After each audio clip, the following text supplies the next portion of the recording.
Atmakur municipality పరిధిలోని 5వ ward జాతర మైదానంలోని ప్రజాపాలన కార్యక్రమానికి ముఖ్య అతిథులుగా మక్తల్ నియోజకవర్గం శాసనసభ్యులైన వాకిటి శ్రీహరి మరియు తెలంగాణ రాష్ట్ర కల్లుగీత చైర్మన్ నాగరాజ్ గౌడ్ వారు హాజరయ్యారు.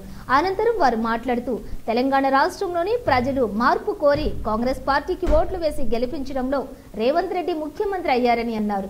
ముఖ్యమంత్రి రేవంత్ రెడ్డి నాయకత్వంలోని ప్రజా పరిపాలన కార్యక్రమాన్ని చేపట్టారు. బడుగు బలహీన వర్గాల కోసమే అభయహస్తం 6 గ్యారెంటీలు అమలు చేసే దిశగా కాంగ్రెస్ ప్రభుత్వం పనిచేస్తుందని గుర్తు చేశారు. ఆత్మకూరు మున్సిపాలిటీలో ప్రభుత్వ ఆసుపత్రుల్లో మార్చురీ రూమ్ లేదని, అలాగే ఈ విషయాన్ని తెలియచేయడంతో ఎమ్మెల్యే వాకిటి శ్రీహరి వెంటనే స్పందించి మార్చురీ రూమ్ కు సంబంధించిన నిధులను మంజూరు చేస్తానన్నారు.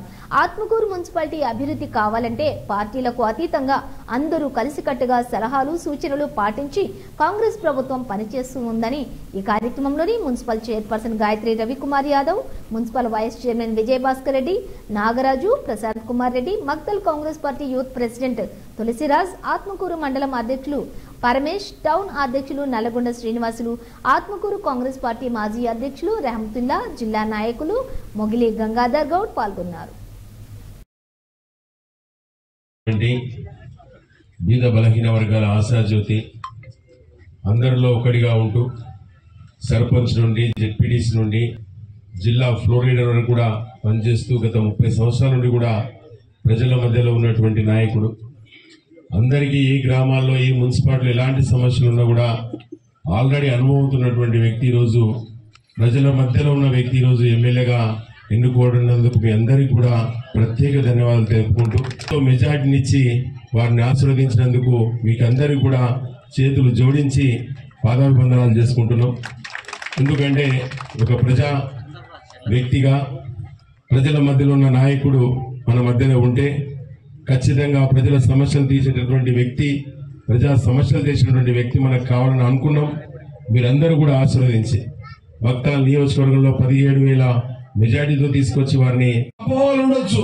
ఏమని ఇక కాంగ్రెస్ పార్టీ అధికారంలోకి వచ్చింది, వాళ్ళ ముఖ్యమంత్రి రేవంత్ రెడ్డి గారే ఉన్నాడు, వాళ్ళ ఎమ్మెల్యే కూడా కాంగ్రెస్ పార్టీ సీఆర్ ఉన్నాడు, ఇక కాంగ్రెస్ పార్టీకి అన్ని వస్తాయి, మిగతా అందరికీ రావు. ఆ భ్రమలో ఉండకండి.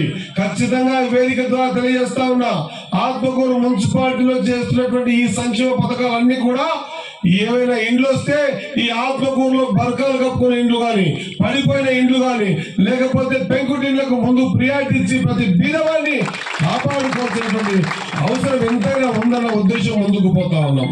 అందుకే నేను వేదిక మీదకి పిలిచిన, నాట్ ఓన్లీ కాంగ్రెస్ పార్టీ కాదు, రండి బీఆర్ఎస్ పార్టీ వాళ్ళు రండి, బీజేపీ వాళ్ళు రండి, అందరం కలిసి ఇప్పుడు మనం పోరాటం చేయాల్సింది, ఇప్పుడు మనం కొట్లాడుకోవాల్సింది ఓట్ల కోసం కాదు, ఓట్ల టైం అయిపోయింది. ఇప్పుడు చేయాల్సింది ఆత్మకూరులో ఉన్నటువంటి ఈ పేద మంది వాళ్ళతో ఉన్నటువంటి ఆర్థిక స్థితిగతులతో పోరాటం చేద్దాం. మనందరం కలిసి ఆ పేదోని ఆదుకునే కార్యక్రమాన్ని ముందుకు తీసుకుపోతాం అనేటువంటి ఆలోచనతో మీ ముందుకు వచ్చినామని తెలియజేస్తా ఉన్నా. చేసి మీ అందరి సహకారం వల్ల సాధ్యమవుతుంది. నేను ఒకటి చెప్తా ఉన్నా, ఎంతమంది హౌస్ హోల్డ్స్ మనకు వచ్చినాయి, మన ఎంటీ అప్లికేషన్స్ ఎన్ని మనం డిస్ప్లే చేసినాం,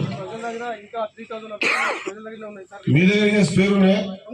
ఎందుకు ఏ ఒక్కరు కూడా ఒక అప్లికేషన్ ని జిరాక్స్ సెంటర్ లో కొనాల్సిన అవసరం లేదు. ప్రభుత్వం ప్రొవైడ్ చేస్తా ఉంది అప్లికేషన్.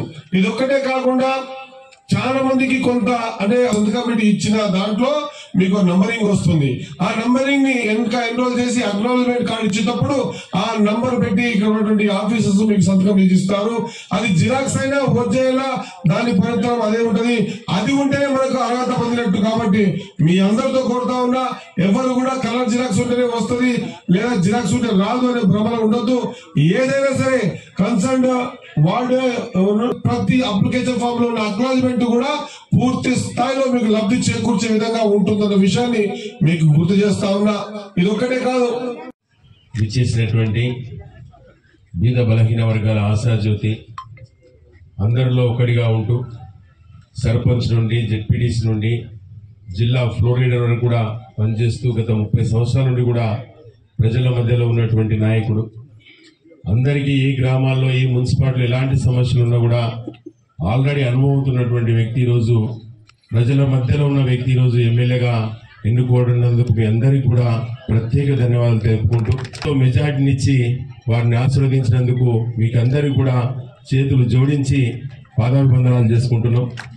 ఎందుకంటే ఒక ప్రజా వ్యక్తిగా ప్రజల మధ్యలో ఉన్న నాయకుడు మన మధ్యలో ఉంటే ఖచ్చితంగా ప్రజల సమస్యలు తీసేటటువంటి వ్యక్తి, ప్రజా సమస్యలు తీసినటువంటి వ్యక్తి మనకు కావాలని అనుకున్నాం. మీరందరూ కూడా ఆశీర్వదించి మక్తల్ నియోజకవర్గంలో 17,000 మెజార్టీతో తీసుకొచ్చి వారిని ఆశీర్వదించిన మీ అందరికీ కూడా ఈ 5 సంవత్సరాలు మీకు రుణపడి ఉంటాం. మీ సేవకే ముందరుకుంటాం. ఈనాడు ఇచ్చేసినటువంటి మా అన్న వాకిటి శ్రీహరి గారికి మరియు మున్సిపల్ చైర్పర్సన్ చెల్లెలు గాయత్రమ్మ గారికి మరియు విజయభాస్కర్ రెడ్డి అన్న వైస్ చైర్మన్ గారికి మరియు వేదికలు నిర్వహించిన అందరూ కూడా ప్రజాప్రతినిధులందరికీ కూడా నమస్కరిస్తూ, సర్పంచ్లకు అందరికీ కూడా, కౌన్సిలర్ అందరికీ కూడా నమస్కరిస్తూ చెప్తున్నాం. రేవంత్ రెడ్డి అన్న గారు ముఖ్యమంత్రిగా అయిండు. ఖచ్చితంగా ఒక వినూత్నమైనటువంటి